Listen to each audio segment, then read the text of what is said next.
Triple Crown Racing from St. Louis, Missouri, and the points leader in the 250 East class, a very popular young man from Australia, that of course being Jet Lawrence. Look at him, fans loving him, taking their opportunity to get pictures with him, autographs, things that they will keep for a lifetime. And then from FanFest on to race number 1. Remember, 3 races, you want the lowest aggregate score.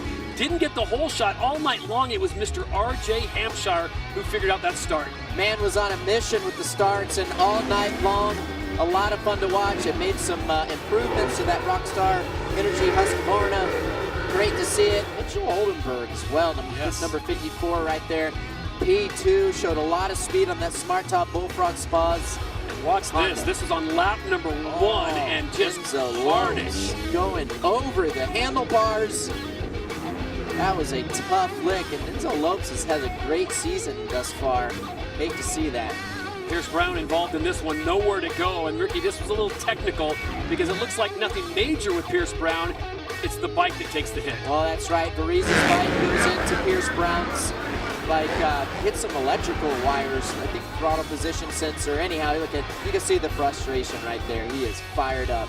Meanwhile, R.J. Hampshire looking good out in front until he hits a tough block right there and only lost 1 position.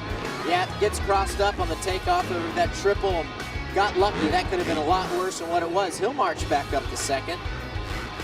Jet Lawrence works his way into first place, gets the pass on Mitchell Oldenburg, and he was all but gone. Just a superb night for the most part until that 3rd race, but a lot of fun to watch. Jet Lawrence get the dub. Yes. Superb. All right, not a whole lot of time. They get right back on the track for race number 2, and once again, keep your eye on the 24 of R.J. Hampshire. Ricky, he just picked the sweet spot every time. Well, and he really closed the door on the 18 of Jet Lawrence right there. Jet was on the inside, and I thought Jet was going to squeak through there, but man, R.J. just leaned into it with control. A power move by R.J. Hampshire being able to close the door, and man, another sad situation for Pierce Brown. Clearly they didn't have enough time to get that bike completely fixed from the first race. They're going to take it back to that Troy Lee Designs Red Bull gas machine and work on it. And this was the interesting situation. The red flag comes out, injured rider on the track, and Pierce Brown thinks, oh, I got a chance to get back in here. The problem is the rule states you cannot leave the arena or the field of play.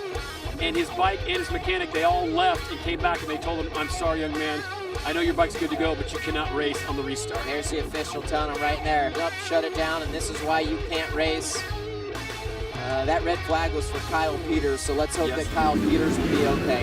Here's the restart. Minus Kyle Peters, minus Pierce Brown. Once again, no surprise, R.J. Hampshire.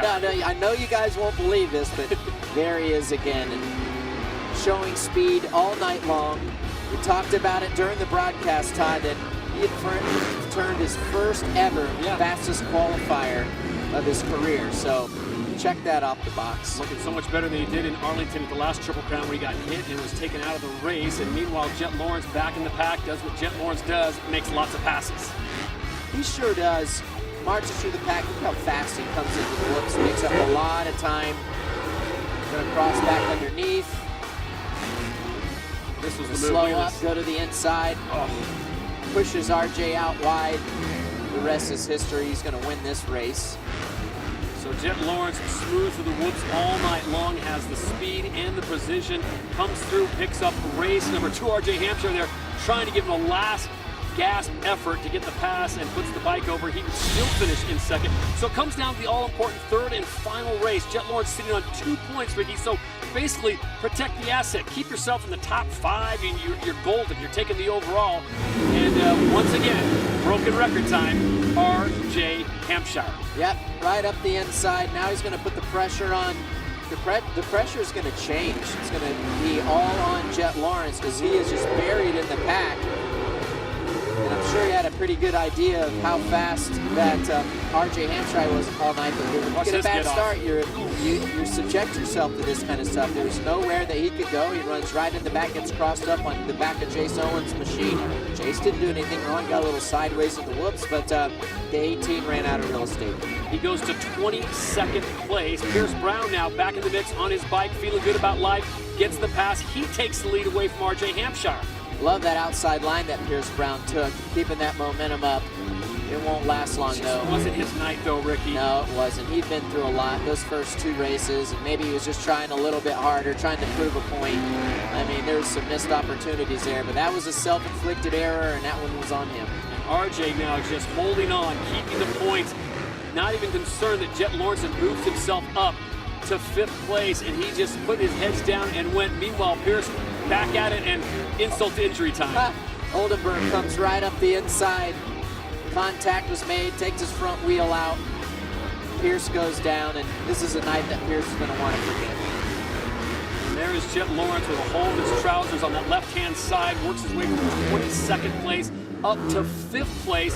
He continued to work, but I tell you what, the passing he did, the amazing job, Ricky, that he did, was amazing. It just wasn't enough because RJ Hampshire, his first career night, his first career win in Supercross, gets it done, an emotional moment for him. Yeah, certainly. I mean, I've grown up watching this kid. He came from nothing, and to be able to see him finally get this win was so incredible. He's been so close so many times, had the speed, and he finally put it together.